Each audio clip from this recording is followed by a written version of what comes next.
Hi everyone, tayo ay maglalakbay papuntang Tagaytay. Nakauwi ko lang galing office and then didiretso na tayo papuntang Tagaytay pero may dadaanan muna tayo sa Las Piñas. Doon tayo makikipag-meet up sa mga kasama natin. So let's go guys! So ayun na nga, from work, umuwi ako saglit tapos diretso Tagaytay. And habang nagdadrive ako, naisip ko, kailan ba tayo naging ganito ka-spontaneous ulit? Kasi normally, kapag may nag-aya sa atin ng gala after work, tara Tagaytay, ang unang pumapasok sa isip natin, wait lang, may pasok pa ako bukas. Tapos susunod, magkano?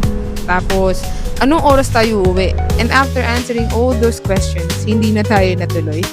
Pero this time, hindi na ako nag-isip ng matagal. Maybe because sometimes, kapag masyado mong pinag-iisipan yung isang bagay, mas marami kang dahilan para hindi gawin. So sabi ko, sige, let's go. Paalis na kami guys!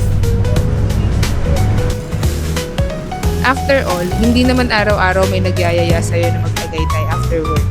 And I think that's one thing adulting change about us. Dati ang problema lang natin kung saan tayo pupunta.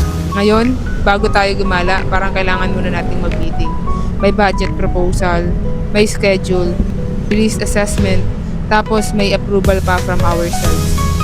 Pero seriously, as we get older, parang ang dali nating makalimot kung paano mag-enjoy. Most of our days become work, commute, bills, responsibilities. And then we tell ourselves, magpapahinga ako kapag may time na. Pero kailan ba talaga yung may time na? Next week? Next month? Next year? And before you know it, ang dami na namang lumipas na araw.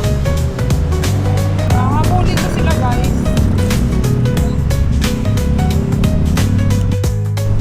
That's why I actually like this unplanned trips. Wala kang masyadong expectations.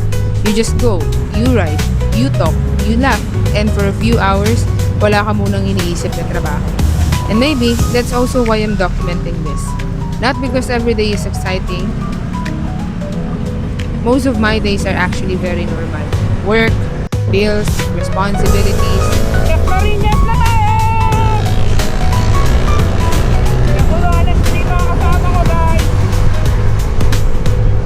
Pero gusto ko rin maalala ko yung mga araw na bigla na lang may nangyari. Yung mga araw na hindi kasama sa plano. Because sometimes, those are the days you remember the most. So right now, we're still on the way.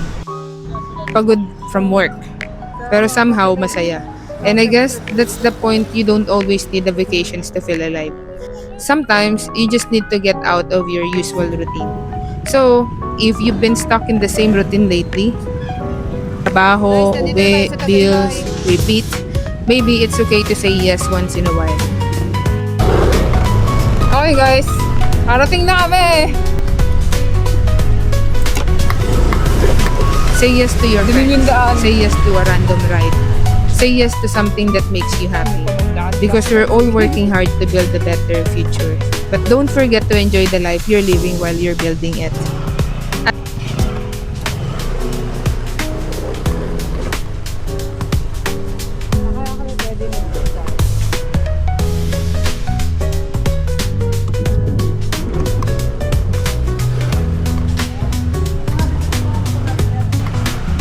Dito kami ngayon sa Casa Feliz, Tagaytay.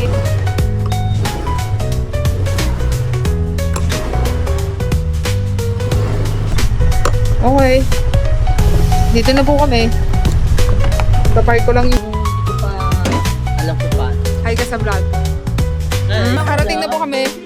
Mag-hi naman kayo sa vlog. Hi vlog! Hi kayo sa vlog. Hi vlog!